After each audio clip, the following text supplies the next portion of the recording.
Continuing day 77 with Deuteronomy 22. You shall not see your brother's ox or his sheep going astray and ignore them. You shall take them back to your brother.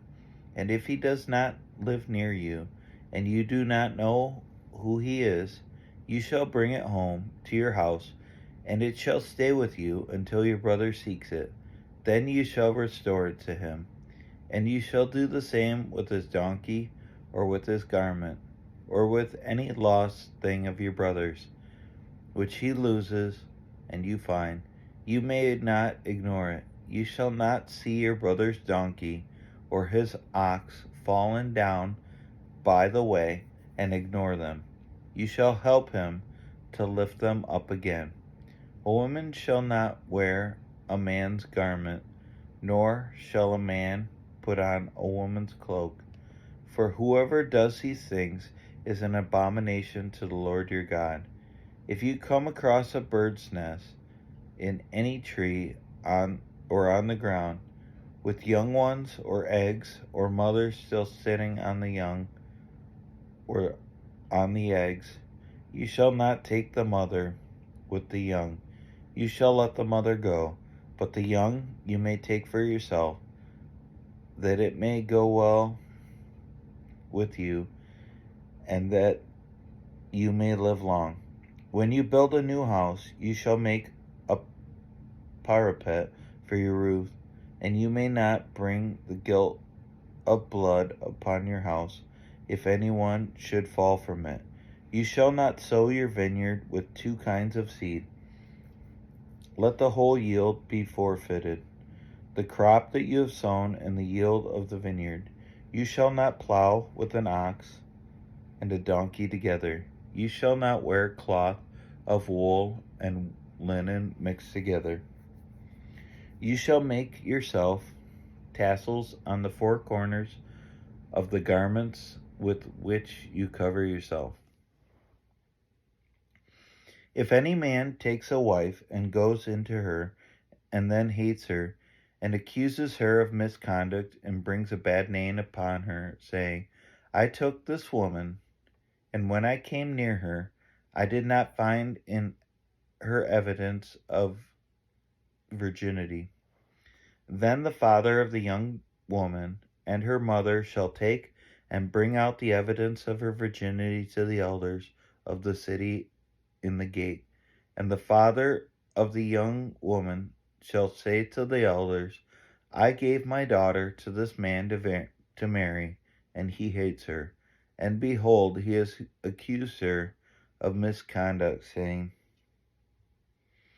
I did not find in your daughter evidence of virginity, and yet this is the evidence of my daughter's virginity.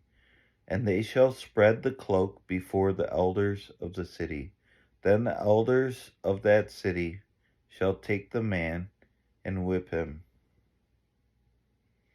And they shall fine him 100 shekels of silver, and give him to the father of the young woman, because he has brought a bad name upon a virgin of Israel, and he shall be his wife.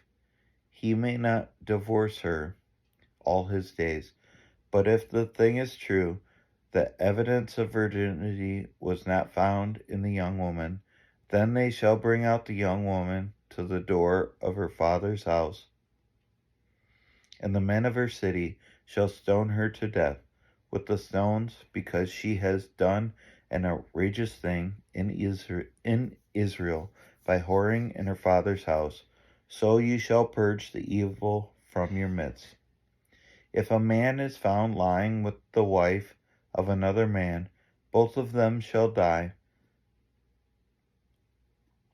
The man who lay with the woman, and the woman. So you shall purge the evil from Israel. If there is a betrothed virgin, and a man meets her in the city and lies with her, then you shall bring them both out to the gate of that city, and you shall stone them to death with stones. The young woman, because she did not cry for help, though she was in the city, and the man, because he violated his neighbor's wife. So you shall purge the evil from your midst.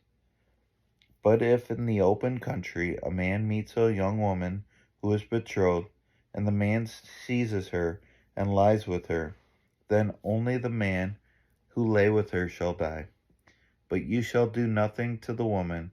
She has committed no offense punishable by death, for this case is like that of a man attacking and murdering his neighbor, because he met her in the open country, and though the betrothed young woman cried for help, there was no one to rescue her. If a man meets a virgin who is not betrothed, and seizes her and lies with her, and they are found, then the man who lay with her shall give to the father of the young woman 50 shekels of silver, and she shall be his wife, because he has violated her. But he may not divorce her all the days of all he may not divorce her all his days. A man shall not take his father's wife, so that he does not uncover his father's nakedness.